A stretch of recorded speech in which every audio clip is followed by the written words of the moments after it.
Good morning, नमस्कार दोस्तों। स्वागत है आप सबों का मेरे YouTube channel that is biology eight finger tips by Saurabh Yadav.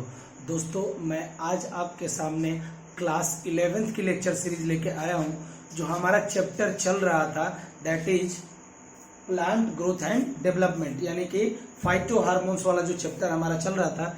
इससे पहले बेटा जी हमने अब्सोल्यूट ग्रोथ क्या होती है, रिलेटिव ग्रोथ क्या होती है, जैसे नहीं होता कि कोई कंपेयर करता है, शर्मा जी का लड़का तुमसे बड़ा बेहतरीन है, तो हम क्यों कहते हैं, कंपैरिजन जब करते थे तो उसको बोलते थे रिलेटिव ग्रोथ। तो कंपेयर किससे कर रहे थे, इनिशियल साइड से कंपेयर कर रहे थे।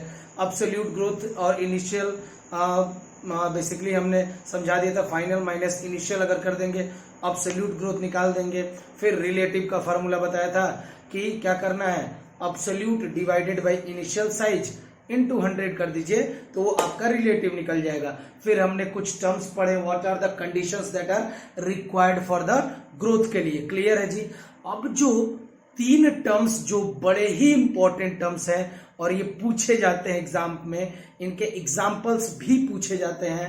What this term means, differentiation, dedifferentiation and redifferentiation. कितने term, differentiation, dedifferentiation and redifferentiation. ये तीनों टर्म्स बड़े ही इंपॉर्टेंट टर्म्स हैं और फ्रिक्वेंटली आस्क किए जाते हैं, आपके अलग अलग एग्जाम्स में पूछे जाते हैं। तो आइए इन सबको आज पूरी तरह से इसको समझ के खत्म करते हैं और मैं ईच एंड एवरी लाइन भी आपको पढ़ाऊंगा और बताऊंगा। लेकिन बेटा जी इन तीनों टर्म्स का मतलब समझना बहुत ही जरूरी है। कौन कौन सा, differentiation, dedifferentiation and redifferentiation. ये तीनों जो टर्म्स यहां दे रखे हैं, that is first that is the differentiation, second that will be the D differentiation and third that will be the रीडिफरेंशिएशन। ये तीनों टर्म्स बड़े ही इंपॉर्टेंट है। तो आइए दोस्तों बिना टाइम वेस्ट किए स्टार्ट करते हैं। पहला दैट इज डिफरेंशिएशन। क्लियर है जी, इसको बाद में पढ़ेंगे, पहले समझने की कोशिश करते हैं। देखिए सपोज करिए कोई भी एक मेरिस्टेमेटिक सेल है। मेरिस्टेमेटिक सेल किस सेल को कहते हैं, जिसमें एक्टिवली डिवाइड करने की कैपेसिटी होगी, या ऐसी सेल जो अनलिमिटेड मैनर में डिवाइड करेगी। क्लियर है जी, नोट करेंगे। यानी actively dividing cell are known as meristematic cell. Clear है। और कहां कहां, ये हर जगह नहीं पाई जाती है, ध्यान से सुनिएगा। Meristematic cell is not found throughout the plant, it is present at somewhere, यानी कि कुछ कुछ जगहों पे ये मेरिस्टेमेटिक सेल्स पाई जाती हैं। कहां कहां पाई जाती हैं ये भी मैंने बताया था। मेरिस्टेमेटिक सेल बताइए, शूट एपिकल मेरिस्टेम पे, रूट एपिकल मेरिस्टेम पे, और एक और था वेस्कुलर कैम्बियम, याद है, कॉर्क कैम्बियम, वेस्कुलर कैम्बियम अगर याद होगा तो। लेटरल मेरिस्टेम जिसको हमने बोला था, लेटरली जो प्रेजेंट होते हैं, जो रूट और सूट होते हैं वो लेंथ का इंक्रीजमेंट करा रहे थे, प्राइमरी ग्रोथ करा रहे थे, और जो गर्थ का मोटापा बढ़ाएंगे, जैसे मेरा भी बढ़ा हुआ, मेरे में नहीं है ऑब्वियसली, ठीक है। तो जो मोटापा बढ़ाएंगे, मेरे में मोटापा भैया फैट जो है किसने बढ़ाया, आलू और जो भी फैटी फूड खाता हूं उसने बढ़ाया। लेकिन प्लांट में जो फैटनेस होती है वो बढ़ती है किससे बेटा जी, वो होती है लेटरल मेरिस्टेम से, वेस्कुलर कैम्बियम, कॉर्क कैम्बियम। तो ये सब के सब क्या थे, मेरिस्टेमेटिक सेल थे। अब सपोज करिए कोई भी एक मेरिस्टेमेटिक सेल डिफरेंशिएट कर रही है। क्या कर रही है बेटा, डिफरेंशिएट कर रही है, मतलब डिवाइड कर रही है, डिवाइड तो नहीं कहेंगे, डिफरेंशिएट करके मैच्योर हो जाएगी, यानी डेवलप करके एनलार्ज होके अब वो एक स्पेसिफिक फंक्शन को कज करने लगेगी, तो उसको हम लोग बोलते हैं परमानेंट टिश्यू। क्या बोलेंगे, परमानेंट टिश्यू। यानी कोई भी एक मेरिस्टेमेटिक सेल डिवाइड करके, ये सॉरी डिफरेंशिएट करके मैच्योर हो जा रही है और कोई एक स्पेसिफिक फंक्शन को कच करिए, डिवाइड नहीं करिए, मैंने क्या बोला, कोई भी एक मेरिस्टेमेटिक सेल डिफरेंशिएट करके मैच्योर हो जा रही है, यानी कि डेवलप करके एक स्पेसिफिक फंक्शन को कच करने लग रही है, तो उसको बोलते हैं बेटा जी मैच्योर सेल या परमानेंट सेल। क्या बोलेंगे बेटा, मैच्योर सेल या परमानेंट सेल। और जो परमानेंट सेल होगी, जो डिफरेंशिएट करके बनी हुई सेल होगी, वो डिवाइड करने की कैपेसिटी उसके अंदर में लूज हो जाएगी। देखिए मैं क्या कह रहा हूं, जरा इस बात को समझिएगा। देखिए सपोज करिए ये कोई एक मेरिस्टेमेटिक सेल है, कौन सी सेल है,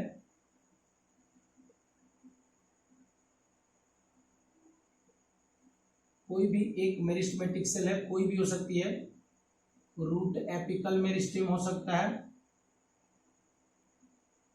शूट एपिकल मेरिस्टेम हो सकती है,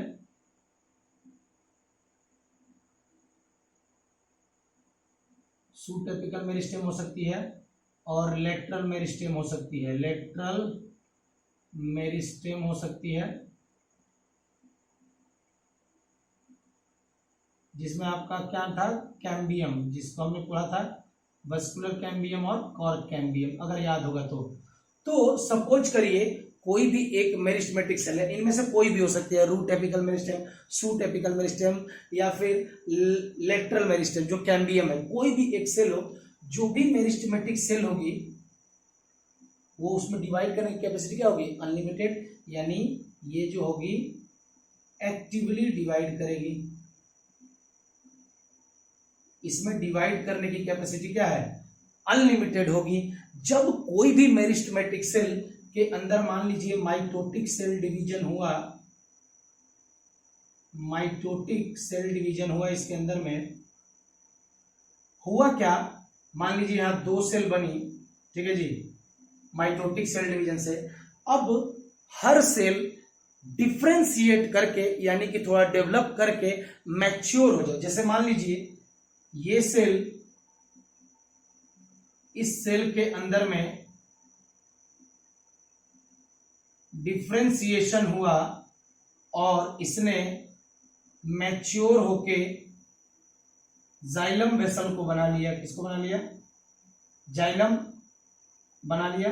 सोच लीजिए इसने क्या बना लिया बेटा, जाइलम बना लिया, जाइलम वेसल को बना लिया। तो ये डिफ्रेंशिएट होने के बाद क्या हो गई बेटा, मैच्योर हो गई। सपोज करिए ये सेल भी जो मेरिस्टेमेटिक सेल है, ये भी डिफ्रेंशिएट करके,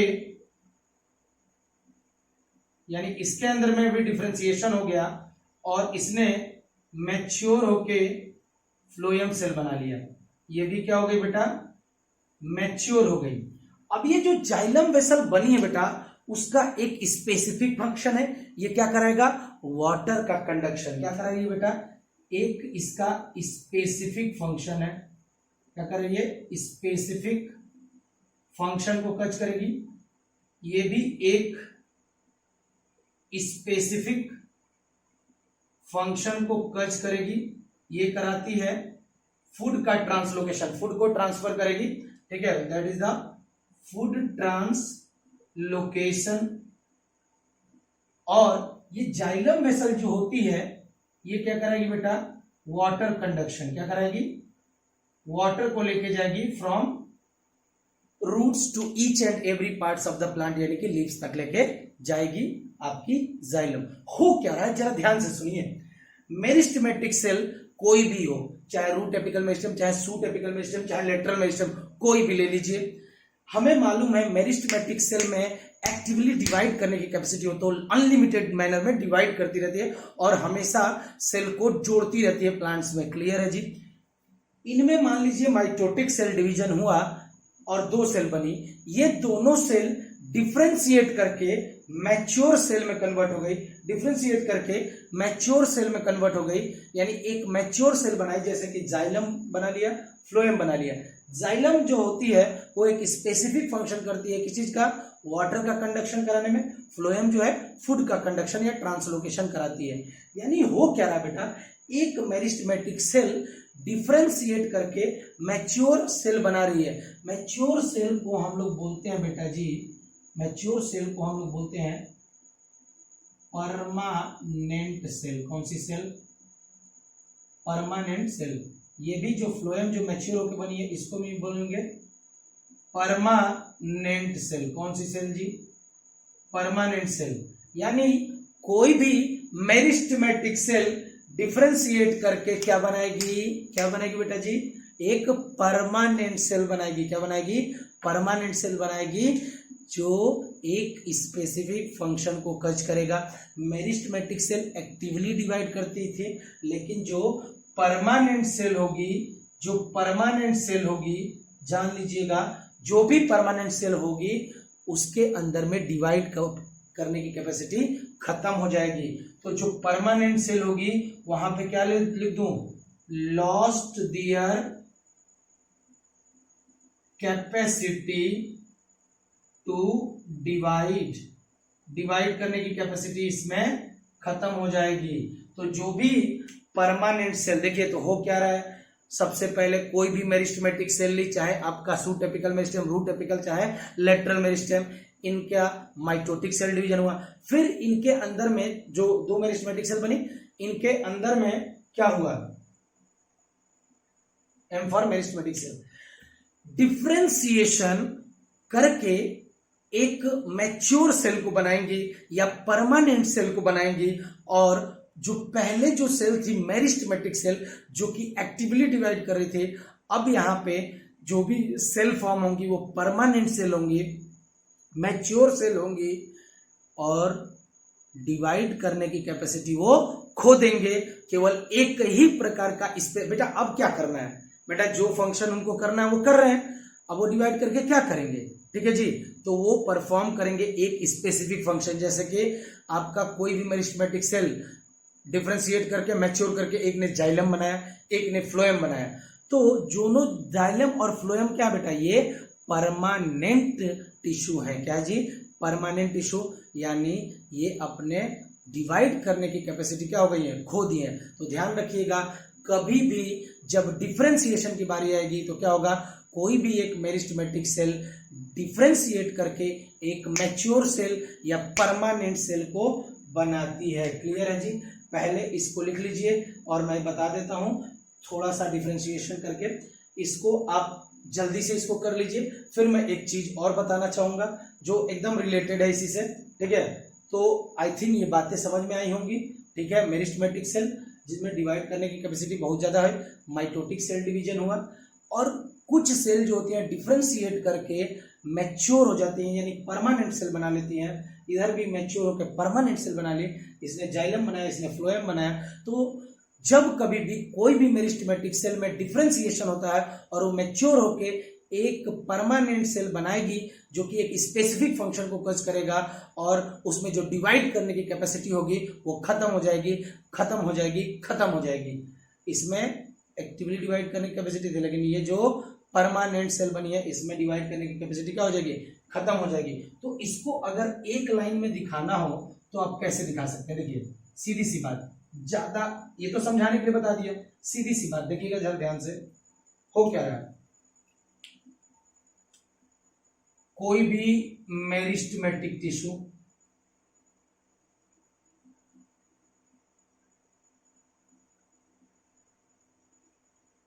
मेरिस्टेमेटिक टिश्यू में डिवाइड करने की कैपेसिटी क्या होती है, ये अनलिमिटेड मैनर में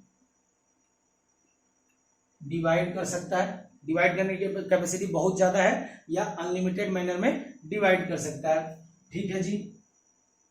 डिवाइड अनलिमिटेडली या divide unlimited, divide in unlimited manner, कोई दिक्कत नहीं। अब जब इसमें डिफरेंशिएशन होगा, क्या होगा बेटा, डिफरेंशिएशन होगा, ठीक है जी, तो ये कौन सी सेल बना रही है, परमानेंट सेल। कौन सी सेल, परमानेंट सेल, या इसी को हम लोग बोलते हैं मैच्योर सेल। क्या होगा बेटा, मैच्योर सेल, जिसका कोई ना कोई क्या होगा, स्पेसिफिक फंक्शन होगा, और जो परमानेंट सेल बनेगी उसमें डिवाइड करने की कैपेसिटी क्या हो जाएगी, खत्म हो जाएगी। तो it loses the capacity to divide. Clear है जी, ये है आपका पहला, that is differentiation. Note down करेंगे,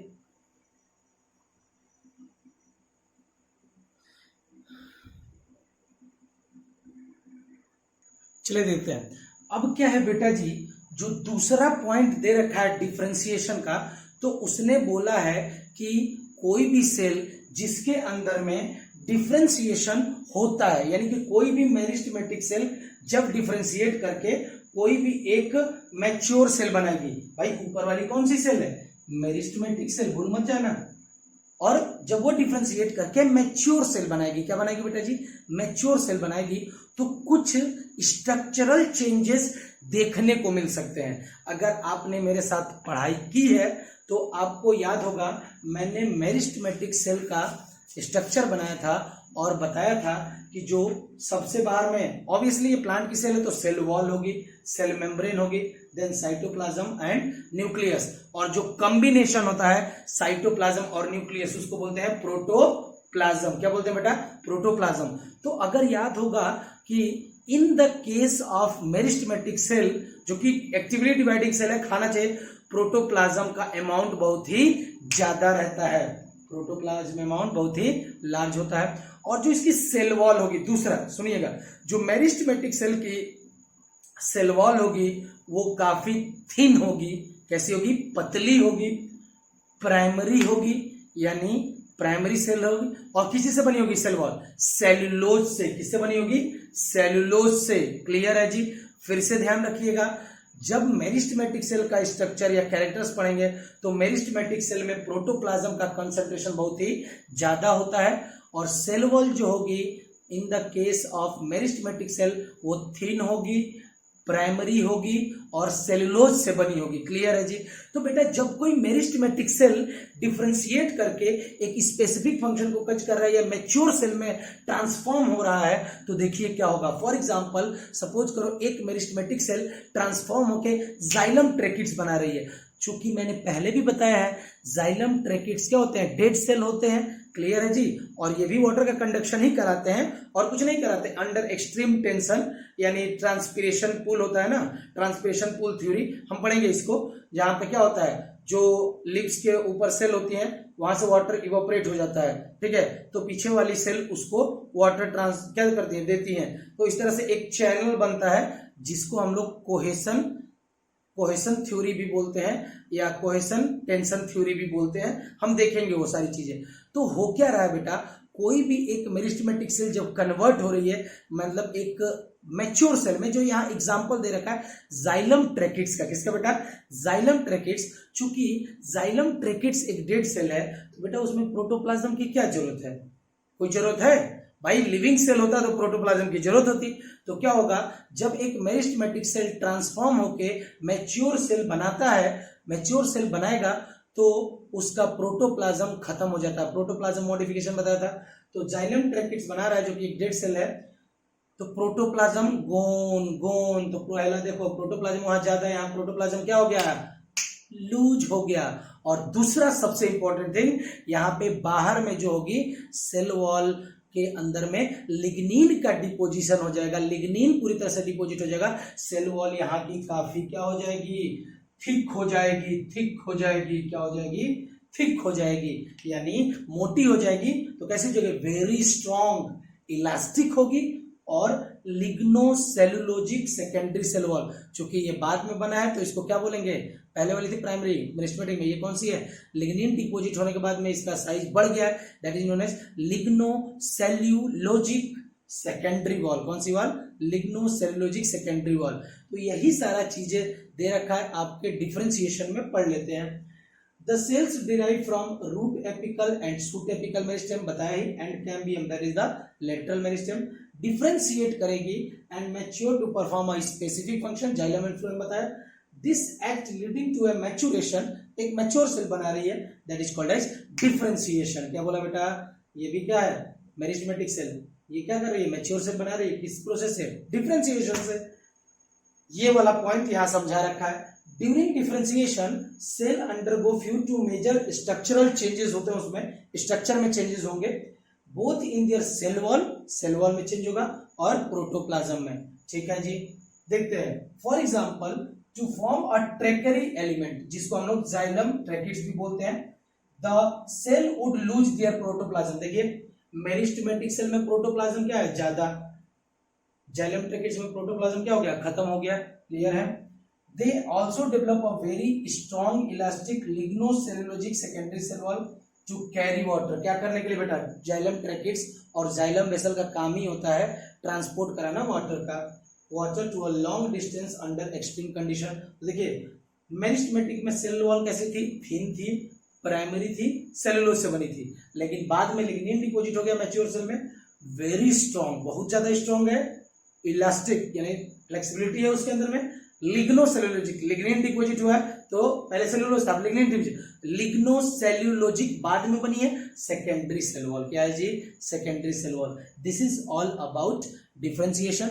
आपको एक बात ध्यान रखनी है, कोई भी मेरिस्टेमेटिक सेल जब एक मैच्योर सेल को बना रही है, इस प्रोसेस को बोलते हैं, या परमानेंट, मैच्योर को हम परमानेंट भी बोल सकते हैं, परमानेंट सेल को बना रही है उसको हम बोलते हैं क्या बेटा, डिफरेंशिएशन। क्या बोलेंगे, डिफरेंशिएशन। नोट डाउन करेंगे। क्लियर है जी, अच्छे से इसको लिखिएगा। चलिए दोस्तों, अब जो दो टर्म बचे हुए हैं वो हम समझने की कोशिश करते हैं, डी डिफरेंशिएशन एंड रीडिफरेंशिएशन। क्लियर है जी। तो बेटा पिछला क्लास में या पिछले सेक्शन में क्या पढ़ा, अभी हमने पढ़ा था कोई भी एक मेरिस्टेमेटिक सेल है जो कि एक्टिवली डिवाइड कर रही है, जब वो डिफरेंशिएट करेगी तो मैच्योर हो जाएगी और परमानेंट सेल में कन्वर्ट हो जाएगी और कोई एक स्पेसिफिक फंक्शन करेगी, डिवाइड करने की कैपेसिटी उसमें खत्म हो जाएगी। क्लियर है। और इसी प्रोसेस को बोला था डिफरेंशिएशन। क्या बोला था, डिफरेंशिएशन। तो यहां पे डी डिफरेंशिएशन समझाने के लिए एक एग्जांपल दे रखा है। फिर देखिए पहले क्या बोला, मेरिस्टेमेटिक सेल से कौन सी सेल बनी, permanent cell by the differentiation. अब कुछ परमानेंट सेल जो कि लिविंग है, क्या बेटा जी, परमानेंट सेल जो कि लिविंग है, पिछला हमने डेट पढ़ा था, ठीक है। अब मान लीजिए कोई परमानेंट सेल ऐसी भी है जो लिविंग है, हाँ, लेकिन उसमें डिवाइड करने की कैपेसिटी खत्म हो गई है, ये है परमानेंट। पहले क्या थी, मेरिस्टेमेटिक, डिफरेंशिएटेड करके क्या बना ली, परमानेंट सेल जो कि लिविंग है। अब क्या होगा, सर्टेन कंडीशन में ये जो परमानेंट सेल है इसके अंदर में डिवाइड करने की कैपेसिटी फिर से आ जाएगी, यानी फिर से वो मेरिस्टेमेटिक सेल में कन्वर्ट हो जाएगी। इसी प्रोसेस को बोलते हैं डी डिफरेंशिएशन। क्या बोलेंगे, डी डिफरेंशिएशन। क्या मैंने बोला, जरा सिंपल सी बात है, देखिए सबसे पहले क्या थी, मेरिस्टेमेटिक सेल जिसमें डिवाइड करने की कैपेसिटी क्या थी, बहुत ज्यादा। क्लियर है। मेरिस्टेमेटिक सेल के अंदर में जब क्या हुआ, डिफरेंशिएशन हुआ तो वो कन्वर्ट हो गए किसमें, परमानेंट सेल में, जिसमें लूज हो गई कैपेसिटी, या मैं लिखूंगा लूजेस कैपेसिटी टू डिवाइड। इसको बोला था डिफरेंशिएशन। अब क्या होगा, ये जो परमानेंट सेल है, जो कि परमानेंट सेल कौन सी, लिविंग वाली, डेड वाली नहीं, क्योंकि डेड में थोड़ी ना फिर से रिगेन करेगा। परमानेंट सेल जो कि लिविंग है, भले ही वो डिवाइड करने की कैपेसिटी खत्म हो चुकी है उसके अंदर में, अब ये जो सेल जिसके अंदर में डिवाइड करने की कैपेसिटी खत्म हो गई है, अंडर सर्टेन कंडीशन फिर से इसके पास डिवाइड करने की कैपेसिटी आ जाए, यानी ये जो परमानेंट सेल है फिर से कन्वर्ट हो जाए मेरिस्टेमेटिक सेल में, meristematic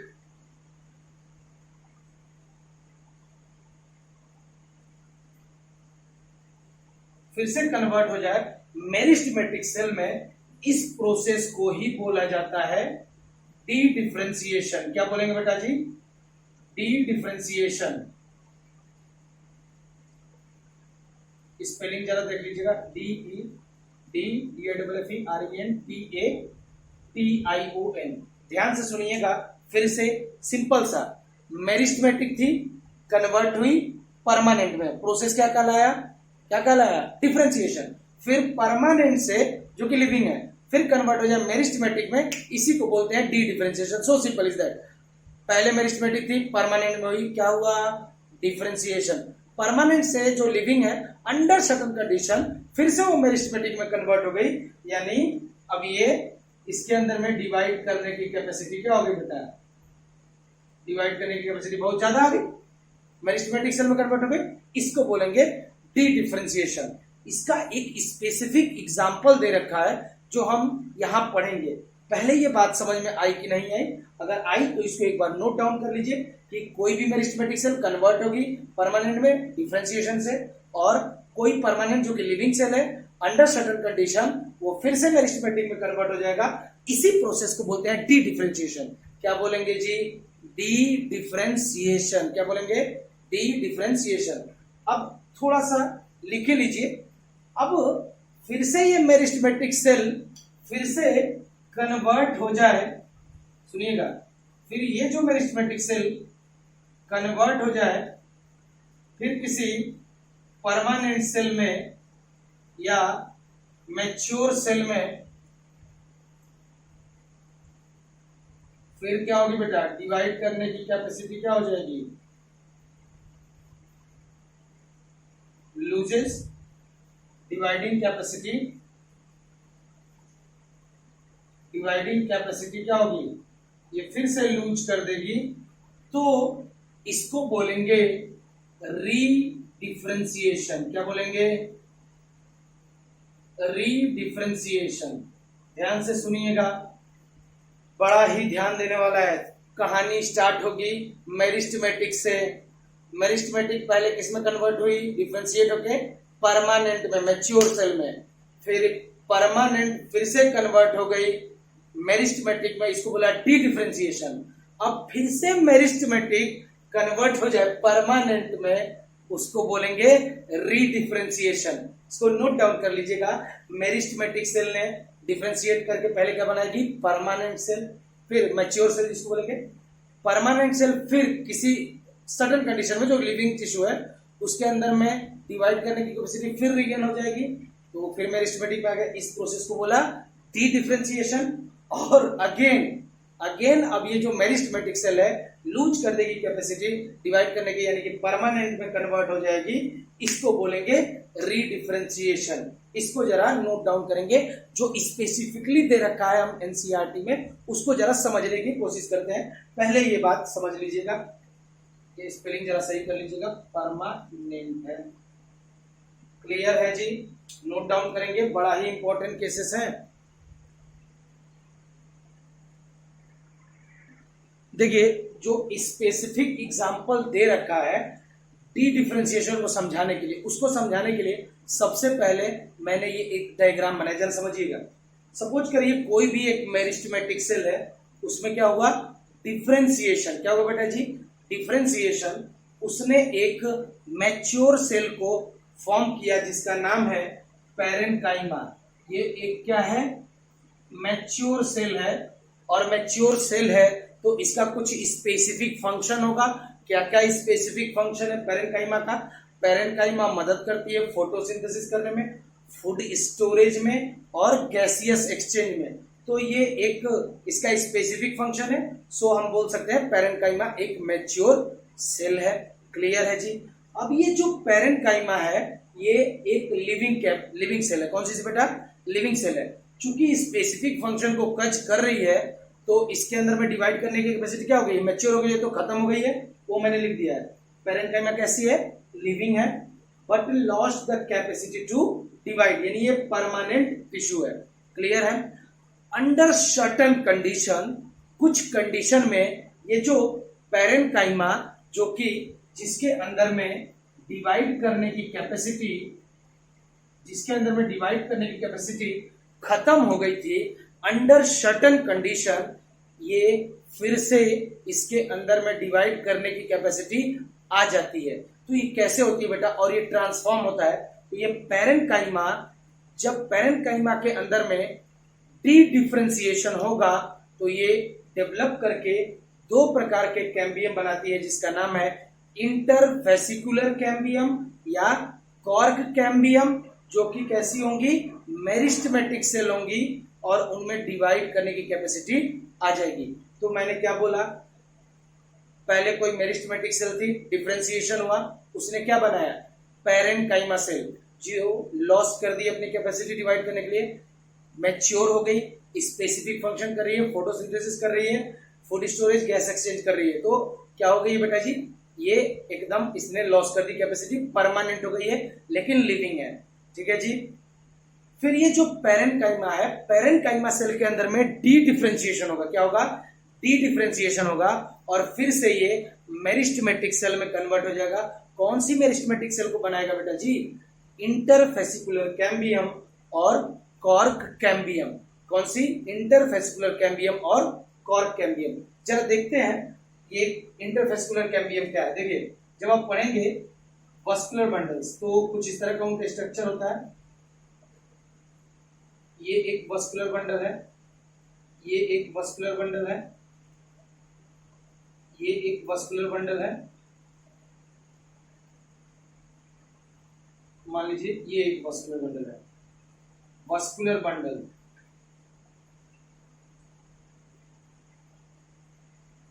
vascular bundle basically combination of vessels. कौन सी वेसल्स होती है प्लांट में? जाइलम और फ्लोएम।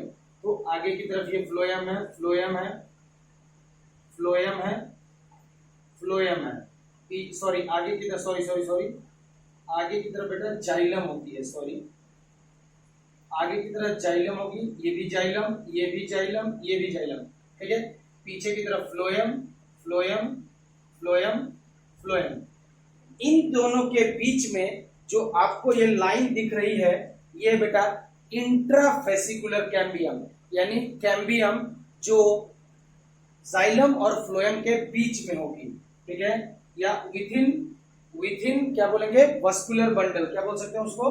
Within vascular bundle. इसको हम लोग बोलते हैं इंट्राफेसिक्युलर कैम्बियम। यहाँ पे 4 वस्कुलर बंडल है, 1 2 3 4 वस्कुलर बंडल है। ये भी एक वस्कुलर बंडल ही है, सब वस्कुलर बंडल है।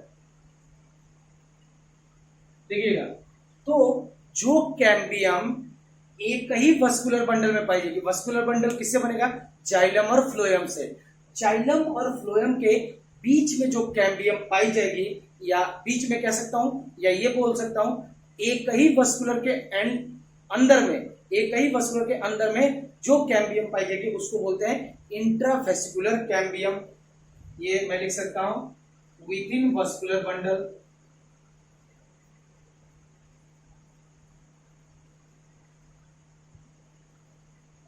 और एक और कैम्बियम पाई जाती है बेटा जी,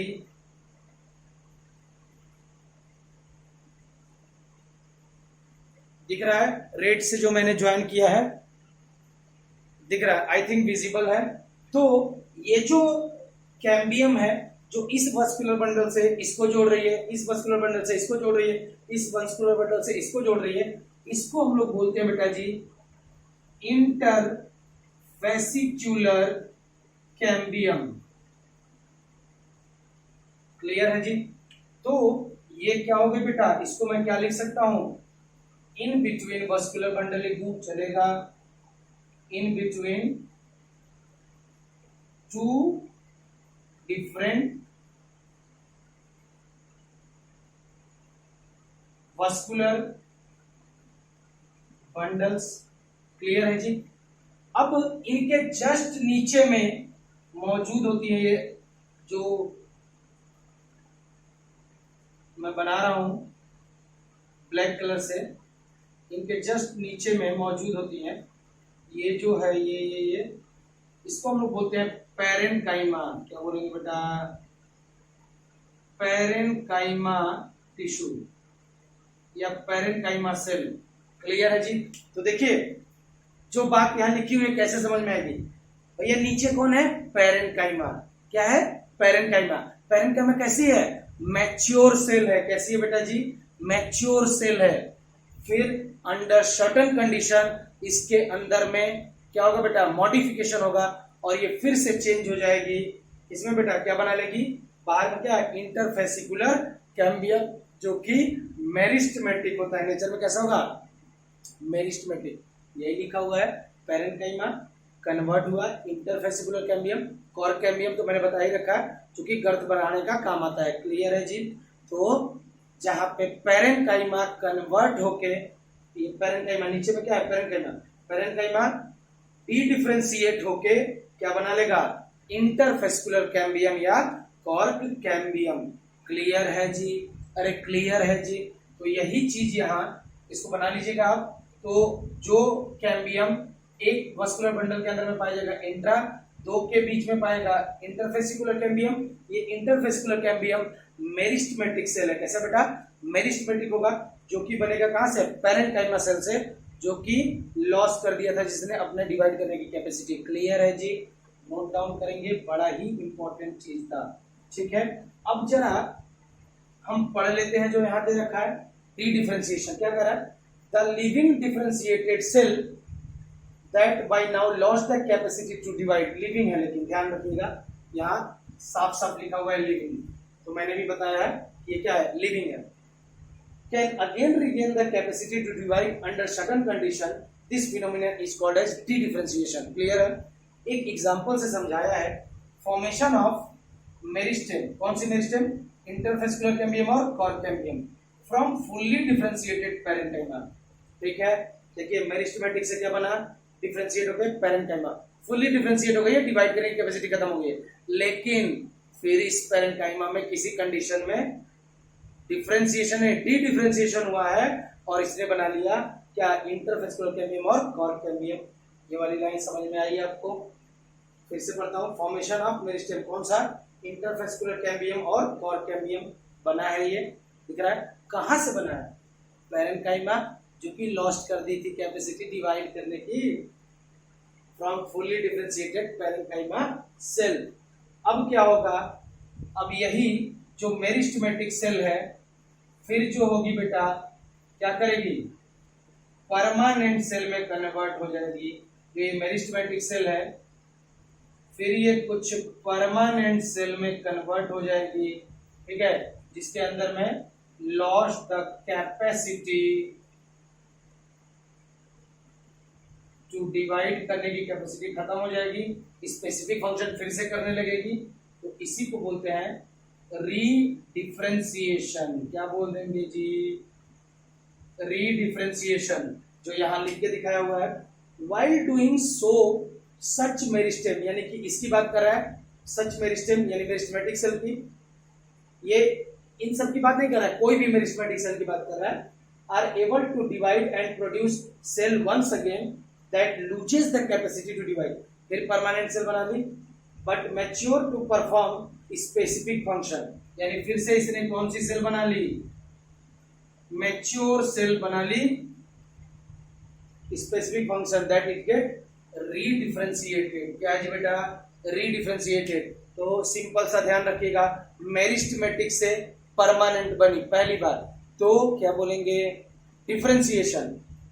परमानेंट से फिर मेरिस्टेमेटिक बनी, तो क्या बोलेंगे, डी डिफरेंशिएशन। और भैया मेरिस्टेमेटिक से फिर परमानेंट बन गई, that is known as redifferentiation. इसको जरा नोट डाउन करेंगे, एक एक जो चीज बताई है यहाँ पे दे रखा है। एक चीज दे रखी है जो एनसीईआरटी में पूछ रखी है, वो आई थिंक कोई नहीं बताता है, कुछ पूछा हुआ है example, list some of the tissue that are formed of redifferentiation in a woody dicotyledonous plants. ठीक है, क्वेश्चन लिख देता हूं, लिखा हुआ है लिस्ट सम, ये एनसीईआरटी में दिया हुआ है, ध्यान से सुनिएगा, list some of the tissue, कुछ टिश्यू का नाम पूछ रहा है, in a woody dicotyledonous, woody dicotyledonous की बात कर रहा है, प्लांट दैट आर प्रोडक्ट, किसके प्रोडक्ट है, रीडिफरेंशिएशन के, प्रोडक्ट ऑफ रीडिफरेंशिएशन, यानी कौन जो है जो रीडिफरेंशिएशन से फॉर्म होता है। तो आप बेसिकली एग्जांपल याद कर लीजिएगा, इतना मोर देन सफिशिएंट है। कौन कौन सी सेल होती है भैया, तो सुन लीजिएगा, सेकेंडरी जाइलम, सेकेंडरी फ्लोएम और फेलम और फेलोडम। ये जनरली हम लोग मॉर्फोलॉजी एनाटॉमी जब पढ़ेंगे तो हम पढ़ेंगे, ठीक है। फेलम एंड फेलोडम, ठीक है जी, ये पढ़ेंगे हम, ठीक है। तो ये जो कुछ सेल्स हैं जो रीडिफरेंशिएशन की वजह से बनती हैं, नोट डाउन कर लीजिए जी। देखिए बेटा, एक एक बातों को समझते हुए चलना है, ध्यान से, धीरे धीरे एक एक चीज को पकड़ के समझते हुए चलना है। पकड़ना तो जरूरी है बेटा, नहीं पकड़ेंगे तो भैया सीट जो हैगी नीट की वो कैसे पकड़ में आएगी।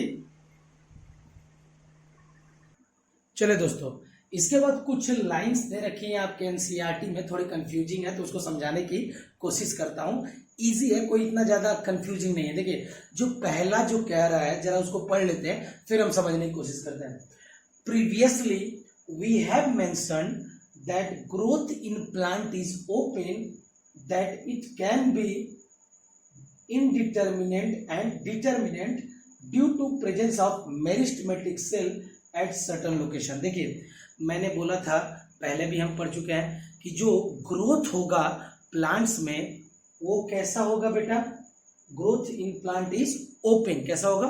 ओपन। क्यों बोला था बेटा ओपन क्यों होता है? क्योंकि बेटा सर्टन लोकेशन के ऊपर में मेरिस्टेमेटिक सेल होती हैं और मेरिस्टेमेटिक सेल में डिवाइड करने की कैपेसिटी अनलिमिटेड होती है। अनलिमिटेड होती है, कैसी होती है? अनलिमिटेड होगी, यानी हमेशा जब तक प्लांट जिंदा रहेगा तब तक मेरिस्टेमेटिक सेल जो होंगी वो एक्टिवली डिवाइड करती रहेंगी और नंबर ऑफ सेल्स को ऐड करती रहेंगी, दन दनादन दन दनादन दन दनादन ऐड करती रहेंगी, ठीक है। इसीलिए बोला कि इनके अंदर में जो ग्रोथ होती है वो ओपन होती है, थ्रू आउट द लाइफ चलती रहती है, जब तक पौधा मरता नहीं है तब तक। फिर एक बार बोला कि ग्रोथ इसमें इनडिटर्मिनेंट है। क्या बेटा? इनडिटर्मिनेंट। मतलब क्या बताया था? जिसको हम डिटरमाइन नहीं कर सकते। अब ये मैं नहीं बता सकता कि कोई प्लांट कितना मीटर का होके डेड करेगा, यानी कब तक ग्रो करेगा। हो सकता है 20 साल में मर जाए, हो सकता है कोई 30 साल जी जाए, कोई 40 साल जी जाए, कोई 1000 साल भी तो जीता है।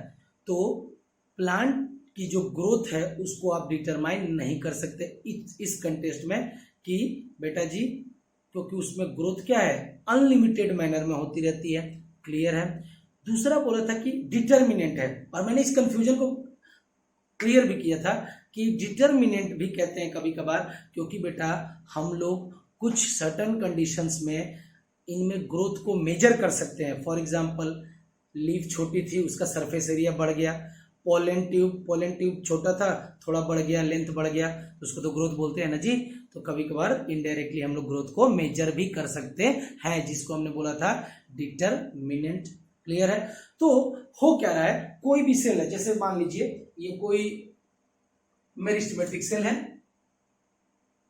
ये कोई मेरिस्टेमेटिक सेल है, ये डिवाइड होके अनदर मेरिस्टेमेटिक सेल बनाया इसने, फिर डिवाइड होके अनदर मेरिस्टेमेटिक सेल बनाया, another meristematic cell, another meristematic cell, another meristematic cell.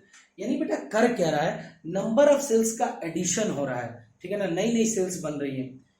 तो बेटा जी जब डिफरेंशिएशन होता है, क्या होता है? डिफरेंशिएशन होता है तो भी तो नई नई सेल्स बनती है ना जी। जरा ध्यान से सुनिए, ध्यान से सुनिएगा। मेरिस्टेमेटिक सेल है, माइटोटिक सेल डिवीजन हुआ इसमें। कौन सा सेल डिवीजन? ये मान लीजिए इसमें माइटोसिस हुई, दो नए मेरिस्टेमेटिक सेल बने। अब ये डिफरेंशिएट करके दो डिफरेंट टाइप्स ऑफ सेल बना रहे हैं, टू डिफरेंट टाइप। अलग भी हो सकते हैं, पहला जाइलम जो कि अलग फंक्शन करेगा, फ्लोएम अलग फंक्शन करेगा, एपिडर्मिस अलग फंक्शन करेगा, जाइलम ट्रेकिड्स अलग फंक्शन करेगा।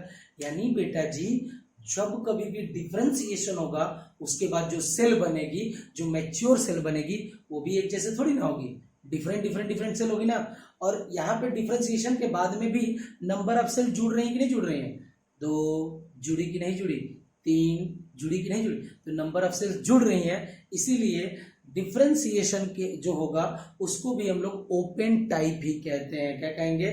जहाँ पे मेरिस्टेमेटिक सेल कन्वर्ट हो रही है किसी मैच्योर सेल में, तो भैया अलग अलग सेल बन रही है। कोई जाइलम बना रहा है, अब मान लीजिए यहाँ पे कोई मेरिस्टेमेटिक सेल है, उसने डिफरेंशिएट करके फ्लोएम बना लिया। कोई मेरिस्टेमेटिक सेल है, उसने डिफरेंशिएट करके पैरेन्काइमा बना लिया, है कि नहीं है? तो बेटा जी ये जो मेरिस्टेमेटिक सेल है ये डिफरेंशिएट करके अलग प्रकार की सेल बना रही है, तो इसको भी हम कहते हैं बेटा ओपन टाइप। क्या बोलेंगे? जो ग्रोथ होगी या differentiation is also open type. Clear है जी? Now we can say that even differentiation, वही तो मेरिस्टेमेटिक सेल से ही बन रहा है ना, in plants is also open. क्यों बेटा? क्योंकि मेरिस्टेमेटिक सेल को ओपन बोला है आपने, और मेरिस्टेमेटिक सेल से जो नई सेल बन रही है, मैच्योर हो रही है, वो भी क्या होंगी? मेरिस्टेमेटिक सेल से तो बनी है, तो इसलिए डिफरेंशिएट करके ही तो मैच्योर हुई है। बनी कहाँ से? मेरिस्टेमेटिक सेल से, इसीलिए इस ग्रोथ को भी हम क्या बोलते हैं? क्या बोलेंगे? Open type. डिफरेंशिएशन भी ओपन टाइप होगा। Now we can say that even differentiation in plant is also open because cells tissue arising out of meristem have different structure. अलग अलग स्ट्रक्चर है। जाइलम का अलग स्ट्रक्चर होगा, एपिडर्मिस का अलग, फ्लोएम का अलग, पैरेन्काइमा का अलग, यानी इन सब का डिफरेंट स्ट्रक्चर होगा और डिफरेंट फंक्शन भी होगा इन सबों का। ठीक है जी? क्लियर है जी? सो हम कह सकते हैं कि डिफरेंशिएशन भी ओपन टाइप होता है। क्लियर है जी? सो ग्रोथ प्लांट में कैसी होगी? Open type. और डिफरेंशिएशन कैसा होगा? ये ओपन टाइप होगा। लिख लीजिएगा कहीं पे, यहाँ पे मैं फिर से लिख देता हूं, जरा आप लोग लिख लीजिएगा। प्लांट्स में ग्रोथ और डिफरेंशिएशन ये दोनों कैसे होंगे? ओपन टाइप होंगे। क्या होगा बेटा जी? क्लियर है? अब जो नेक्स्ट कह रहा है कि जो फाइनल स्ट्रक्चर होगा किसी भी सेल का मैच्योरिटी पे, वो डिपेंड करता है लोकेशन पे। जैसे मान लीजिए कोई एक रूट है, रूट के अंदर में मान लीजिए यहाँ दिखा रखा है, ये रूट एपिकल मेरिस्टेम है। रूट एपिकल मेरिस्टेम से जो सेल्स उससे बहुत दूर होंगे, अवे होंगे, तो वो क्या बनाएंगे? रूट कैप बनाएंगे। अब मान लीजिए कोई सेल अंदर में है और कुछ सेल डिफरेंशिएट करके पीछे एकदम पेरीफेरी पे चले गए। कहाँ चले गए? पेरीफेरी, एकदम साइड में चले गए, एकदम बाहर की तरफ चले गए। तो बाहर में क्या बनाते हैं बेटा? एपिडर्मिस तो बनाएंगे। हमारे अंदर में सबसे बाहर में क्या है? स्किन है ना। एपिडर्मिस हमारा क्या है? स्किन है। तो जो सेल्स डिफरेंशिएट करके मैच्योर करके अंदर से बाहर की तरफ मूव कर गए, वो एपिडर्मिस बना लेंगे। क्लियर है जी? और कुछ सेल जो कि आपके रूट एपिकल मेरिस्टेम से दूर है, तो वो क्या बना लेंगे? रूट कैप बना लेंगे।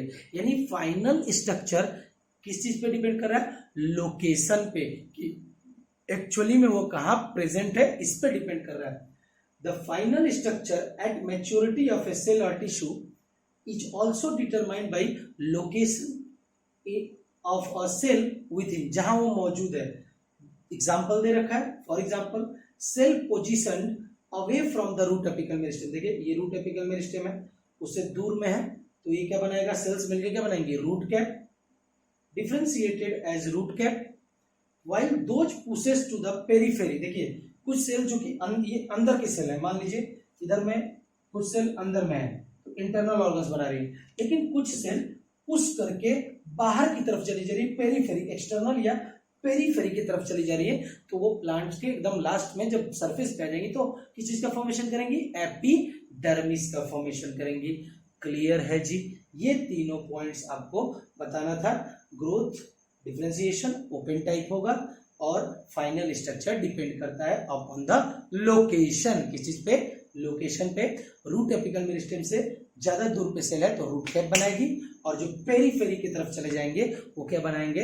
एपिडर्मिस। लोकेशन पे डिपेंड कर रहा है। क्लियर है जी? नोट डाउन करेंगे इस बात को।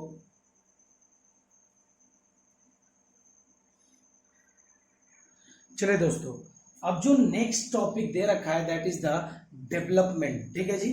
यानी जहां पे हम सारे पैटर्न्स को पढ़ेंगे, चूंकि ये प्लांट्स की बात हो रही है, तो प्लांट्स प्लांट्स का जर्मिनेशन होता है एक सीड से, तो सीड के जर्मिनेशन से उसकी ग्रोथ होगी, स्टेम की ग्रोथ होगी, हाइट डेवलप होगा और धीरे धीरे वो मैच्योर होगा।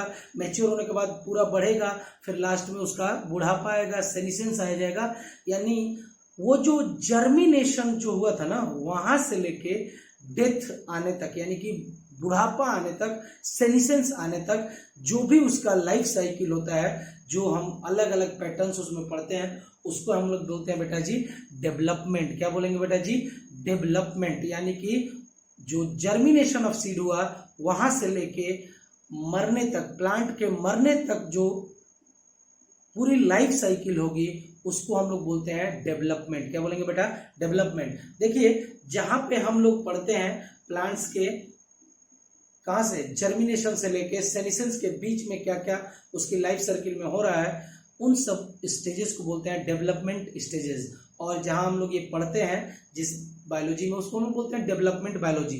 पहले क्या था बेटा जी? डेवलपमेंट बायोलॉजी और एम्ब्रियोलॉजी को एक ही चीज बोला गया था, लेकिन ऐसा नहीं होता है। ये सुनिएगा कैसे इसको फिर से अलग कर दिया गया, दोनों टर्म्स अलग अलग है। एम्ब्रियोलॉजी देखिए कैसे, सपोज करिए हम अपनी बात कर लेते हैं। हमारा डेवलपमेंट फीमेल की बॉडी के अंदर में होता है। बेसिकली अगर देखेंगे तो 9 महीने डेवलपमेंट होता है। पहले क्या बनेगा? ये बनेगा, पहले लिम्स बनेंगे, फिर आपका हार्ट, सबसे पहले तो हार्ट बनेगा, फिर लिम्स बनेगी, फिर आपके ऑर्गन्स धीरे धीरे सिंथेसिस होते हैं और 9 मंथ पे पूरा डेवलपमेंट होता है। तो जो डेवलपमेंट फीमेल की बॉडी के अंदर में हो रहा है, चाइल्ड जो एम्ब्रियो बन रहा है, that is known as embryology. ठीक है जी। अब जो है एम्ब्रियो बाहर आ गया तो वो अब एम्ब्रियो नहीं रह गया, अब उसको हम लोग क्या कहेंगे? बच्चा कहेंगे, चाइल्ड कहेंगे। अब उसके बाद पहले छोटा था, थोड़ा बड़ा हुआ, अब इतना बड़ा हुआ, हाइट बढ़ गई और बड़ा हो गया, चाइल्ड हो गया, एडोलेसेंस आ गई, एडल्ट आ गई। तो ये जो हो गया चाइल्ड, चाइल्ड से एडोलेसेंस, एडोलेसेंस से एडल्ट, इसको हम कहेंगे डेवलपमेंट। कौन सा? Development biology. लेकिन जो पेट के अंदर में, या फिर अगर बोलेंगे जो जब वो एम्ब्रियोनिक स्टेज में था, फीमेल माँ के पेट के अंदर में था, तो वहां पे जो डेवलपमेंट है that is known as embryology. बाद में जब बच्चा पैदा हो गया, उसके बाद छोटा, फिर मतलब चाइल्ड था, चाइल्ड से एडोलेसेंस हुआ, फिर एडोलेसेंस से एडल्ट हुआ। तो ये जो चेंजेस होते हैं, फिर एडोलेसेंस से क्या होगा? एडल्ट, एडल्ट से आपका बूढ़ा हो जाएगा। ये जो चेंजेस क्या क्या मैंने बोले, अपने में बात करते हैं। तो मैंने क्या बोला? सबसे पहले देखिए, जो मदर है, ये मान लीजिए मदर का उम्ब है, मदर का उम्ब है, यूट्रस है मान लीजिए। इसमें जब ये बच्चे का डेवलपमेंट हो रहा है, ये फीटस है या एम्ब्रियो है, तो इसका जो डेवलपमेंट हम देखते हैं मदर के उम्ब में 9 मंथ्स तक, इसको हम लोग बोलते हैं एम्ब्रियोलॉजी। 9 मंथ तक जो भी इसके अंदर में डेवलपमेंट होता है, उसको हम लोग बोलते हैं एम्ब्रियोलॉजी। लेकिन अब बच्चा जन्म ले लिया, मान लो अब बच्चा आ गया है, छक्कन हलवाई है ये, ठीक है, ठीक है, ये छोटा है तो इसको हमने बोला चाइल्ड। चाइल्ड से ये डेवलप करेगा, लगभग 10 से 12 साल तक ये चाइल्ड ही कहलाएगा। फर्स्ट डे से लेके 10 से 12 साल तक ये चाइल्ड कहलाएगा। चाइल्ड के बाद जो होगा, यानी चाइल्ड खत्म होगा इसका, तो कौन सी एज आ जाएगी? एडोलेसेंस एज आ जाएगी। एडोलेसेंस एज जो होगी ये चलेगी 13 से लेके 19 साल तक। फिर 19 साल के बाद में ये हो जाएगा एडल्ट। ये एडल्ट मतलब 20 साल से लेके जो भी चलेंगे, मान लीजिए 60 साल हो गया। उसके बाद ओल्ड, ओल्ड मतलब सेनिसेंस।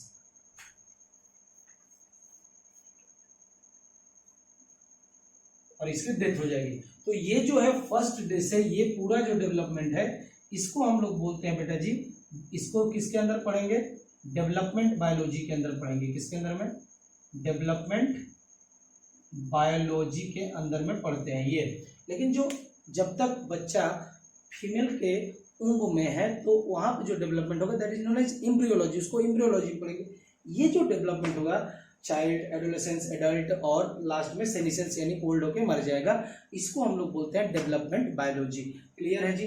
तो बेसिकली डेवलपमेंट जो है वो 2 चीजों से मिल के बना हुआ है। पहला होगा ग्रोथ और दूसरा होगा differentiation. So development is the sum total of growth and differentiation. दो टर्म कौन कौन से, ग्रोथ और डिफरेंशिएशन, ध्यान से सुनिएगा। Development is the sum total of growth and differentiation, मैंने लिख भी दिया, development is equal to growth plus differentiation. और जो चीजें मैंने अभी बताई, development is a term that includes all changes that an organism goes through its life cycle, जो उसके पूरे लाइफ साइकिल में हो रहा है, from the germination of seed से लेके टू द सेनिसेंस ओल्ड आने तक, जब तक वो बूढ़ा नहीं हो जाता, इस पूरे प्रोसेसेस को बोलते हैं डेवलपमेंट। याद रखने वाली बात है, डेवलपमेंट दो चीजों से मिलकर बना हुआ है, ग्रोथ एंड डिफरेंशिएशन। क्लियर है जी। एक डायग्रामेटिक रिप्रेजेंटेशन दे रखा है the sequence of process which constitute the development of a cell of a higher plant, यानी एंजियोस्पर्म, जिम्नोस्पर्म का दे रखा होगा, is given in figures, it is applicable to the tissue and organ of the plant के बारे में बात कर रहे हैं। ठीक है जी। तो इसको देखने से पहले जरा मेरे साथ में समझेंगे सेल डिवीजन, तब उसको साथ साथ में हम ड्रॉ करते रहेंगे जो वहां पे डायग्राम दे रखा है। ठीक है, सपोज करिए ये कोई एक मेरिस्टेमेटिक सेल है,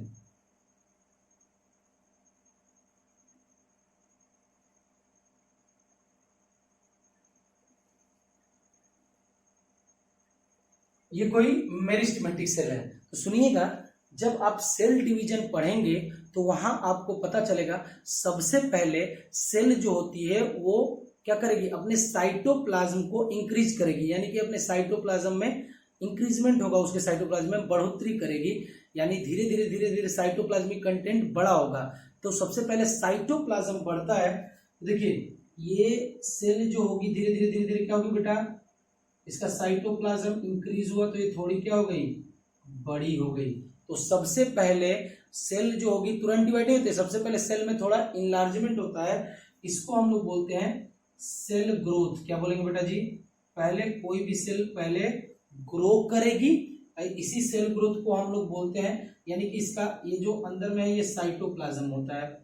ठीक है, तो यहाँ पे साइटोप्लाज्म कम है, यहाँ पे साइटोप्लाज्म क्या है, मान लीजिए ज्यादा हो गया, दिख ही रहा है थोड़ा ज्यादा हो गया।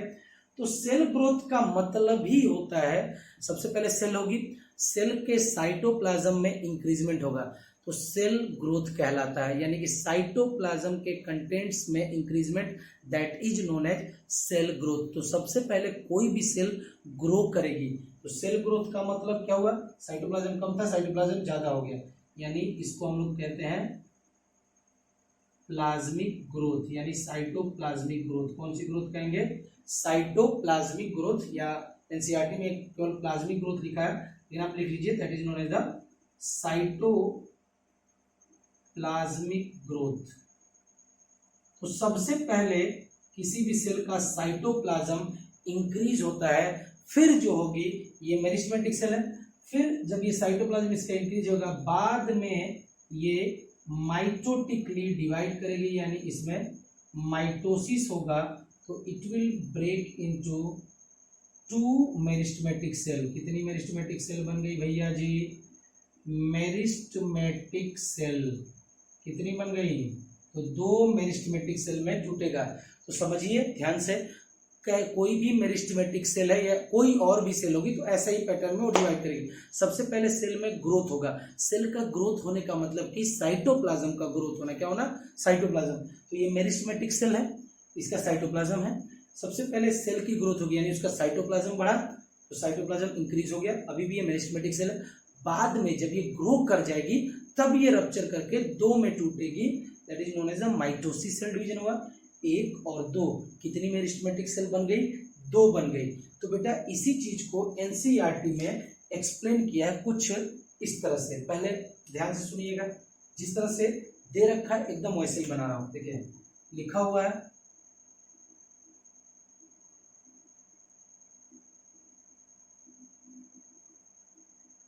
मेरिस्टेमेटिक सेल, लिखा हुआ है जी, ध्यान से देखिएगा, ये क्या है, मेरिस्टेमेटिक सेल। मेरिस्टेमेटिक सेल में सबसे पहले क्या होगा बताइए, सबसे पहले क्या होगा, साइटोप्लाज्म, भाई उसकी ग्रोथ होगी ना, उसकी साइटोप्लाज्म की क्या होगी, ग्रोथ होगी। तो मेरिस्टेमेटिक सेल में सबसे पहले होगी प्लाज्मिक ग्रोथ। साइटोप्लाज्मिक ग्रोथ को लिखा है प्लाज्मिक ग्रोथ। प्लाज्मिक ग्रोथ कुछ नहीं है, यह है साइटोप्लाज्म, साइटोप्लाज्मिक ग्रोथ को ही लिखा है आपका प्लाज्मिक ग्रोथ। तो मेरिस्टेमेटिक सेल में सबसे पहले प्लाज्मा में जो होगा उसका साइटोप्लाज्म जो होगा वो ग्रो करेगा। फिर जब आप एरो देखेंगे तो ये कुछ इस तरह का एरो बनाया है इसने, और फिर आके मेरिस्टेमेटिक सेल ही तो फॉर्म हो रही है। देखिए ध्यान से सुनिएगा, देखिए ये एक मेरिस्टेमेटिक सेल थी, सबसे पहले इसमें क्या हुआ, साइटोप्लाज्म में इंक्रीजमेंट हुआ, मेरिस्टेमेटिक सेल क्या हुई, साइटोप्लाज्मिक ग्रोथ हुई, प्लाज्मिक ग्रोथ, और फिर इसने क्या प्रोड्यूस किया है, फिर क्या प्रोड्यूस किया बेटा जी, देखिए ध्यान से देखिए, लास्ट में क्या प्रोड्यूस किया, मेरिस्टेमेटिक सेल। तो यही एरो फिर से घूम के आ रहा है और भैया क्या बना रहा है, मेरिस्टेमेटिक सेल बना रहा है। तो ऐसे ही होगा, मेरिस्टेमेटिक सेल सबसे पहले उसका साइटोप्लाज्म ग्रोथ होगी, that is known as the plasmic growth. फिर वो क्या हो गई, डिवाइड हो गई दो में, तो बन क्या रहा है, मेरिस्टेमेटिक सेल बन रहा है। तो डिवाइड होके फिर से क्या बना रही है, मेरिस्टेमेटिक सेल। तो एरो पहले इधर गए, फिर इधर से आके फिर यहाँ पे मेरिस्टेमेटिक सेल बन गई। अब क्या होगा, फिर कुछ इनमें से जो आपका ये जो मान लीजिए ये आपकी मेरिस्टेमेटिक सेल है, ये वाली मेरिस्टेमेटिक सेल जो है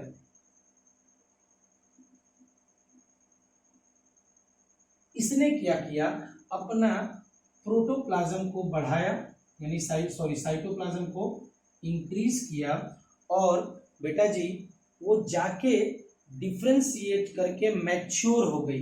इसने क्या किया बेटा जी, पहले पहले थोड़ा सा छोटा बना लेते हैं फिर बड़ा बना लेंगे, ठीक है। मान लीजिए इसमें प्लाज्मिक ग्रोथ हुई, कौन सी ग्रोथ हुई, पहले इसका प्रोटोप्लाज्म बढ़ा यानी कि प्लाज्मिक ग्रोथ हुई,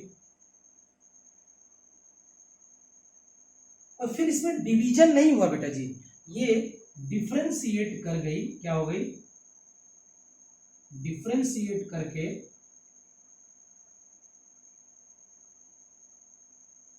एक मैच्योर सेल में कन्वर्ट हो गई। किसमें कन्वर्ट हो गई, मैच्योर सेल में कन्वर्ट हो गई, ठीक है। वही पैटर्न है, पहले मेरिस्टेमेटिक सेल है, इसमें प्लाज्मिक ग्रोथ हुई, लेकिन बाद में ये थोड़ा और एक्सपेंड हो गई, बड़ी हो गई, डिफ्रेंशिएट होके मैच्योर सेल में कन्वर्ट हो गई। किसमें कन्वर्ट हो गई, मैच्योर सेल में। तो देखिए ये मेरिस्टेमेटिक सेल है, ये प्लाज्मिक ग्रोथ हुई इसकी, कुछ जो सेल इसके अंदर में क्या हुआ, डिफ्रेंशिएशन। क्या हुआ बेटा, ऐसे ऐसे लाइन दिखा रखी होगी, ध्यान से देखिए, ऐसे एकदम लाइन दिखा रखी होगी, इसमें क्या हुआ, डिफ्रेंशिएशन। क्या हुआ, और डिफ्रेंशिएशन में देखेंगे इस सेल से ये सेल बड़ी है, मैच्योर होगी तो सेकेंडरी सेल वॉल का फॉर्मेशन हो गया है, यानी ये बड़ी है और इसकी सेल वॉल भी थिक हो गई है।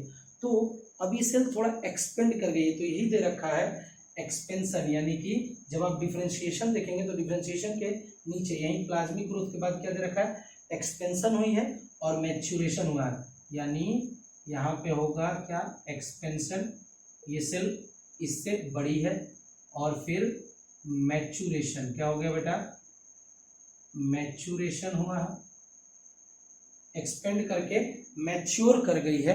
क्या कर गई है, मैच्योर कर गई है। तो दे रखा है पहले एक्सपेंशन या इलोंगेशन दे रखा होगा, एंड मैच्योरेशन यानी स्पेसिफिक फंक्शन को कच करने लगी। तो यहाँ पे क्या बनाएगी, जब वो एक स्पेसिफिक फंक्शन को कच करने लगेगी तो कौन सी सेल को बनाएगी, डिवाइड करने की कैपेसिटी खत्म हो जाएगी और ये कन्वर्ट हो जाएगा मैच्योर सेल में। किसमें कन्वर्ट हो जाएगा, मैच्योर सेल में। क्लियर है जी, यानी जाइलम, फ्लोएम, कोई भी एक मैच्योर सेल में पैरेन्काइमा इसमें ये कन्वर्ट हो जाएगा। क्लियर है जी। अब देखिए मैच्योर सेल, मान लीजिए इसने अपना लाइफ सर्किल कंप्लीट कर लिया, लाइफ सर्किल कंप्लीट कर लिया, अब ये डेड होगा। क्या होगा बेटा जी, डेड। तो बूढ़ा होगा कि नहीं उससे पहले, सेनिसेंस, यानी उसमें क्या आएगा, बुढ़ापा। तो ये जो बुढ़ापा आएगा, बुढ़ापा आने के बाद उसकी क्या हो जाएगी, डेथ हो जाएगी अल्टीमेटली। तो वही दे रखा है मैच्योर सेल, और यहाँ पे ऐसे करके दे रखा है, इसकी क्या हो जाएगी, डेथ हो जाएगी। लेकिन उससे पहले ये फॉलो करेगा सेमिसेंस पैटर्न, यानी कि बुढ़ापा होगा, उसके बाद इसकी क्या हो जाएगी, डेथ हो जाएगी। यही सारी चीजें दे रखी हैं आपके डायग्राम के माध्यम से। लेकिन सबसे पहले ध्यान रखना है, मेरिस्टेमेटिक सेल कोई भी होगी उसका क्या होगा, साइटोप्लाज्म की ग्रोथ होगी सबसे पहले, यानी सेल की क्या हुई, ग्रोथ हुई। बाद में ये डिवाइड हुआ, बाद में क्या हुआ बेटा, ये डिवाइड हुआ, और फिर बाद में क्या हुआ, डिफरेंशिएशन। देखिए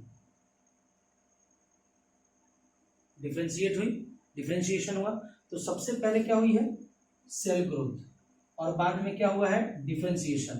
देखिए यहाँ पे आप यहाँ भी देख सकते हैं, ये हुआ ग्रोथ, और ग्रोथ के बाद में क्या हुआ है, डिफरेंशिएशन। क्या हुआ है, ग्रोथ, और ग्रोथ के बाद डिफरेंशिएशन।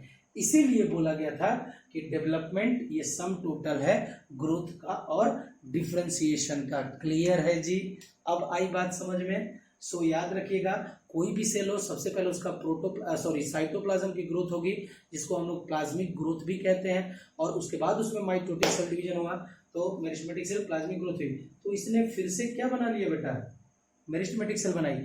अब ये जो मेरिस्टेमेटिक सेल बनी है, इनमें फिर से प्लाज्मिक ग्रोथ होगी, लेकिन वो डिफरेंशिएट करके एक मैच्योर सेल को बना लेगी। तो डिफरेंशिएट करके यानी थोड़ा इलोंगेशन होगा, एक्सपेंशन होगा उसके अंदर में, मैच्योर होके मैच्योर सेल बना ली। क्लियर है जी, मैच्योरेशन हुआ उसमें, मैच्योर सेल बन गई। फिर उसके बाद उसका सेलिशंस आया, बुढ़ापा हो गया, और उसकी डेथ हो गई।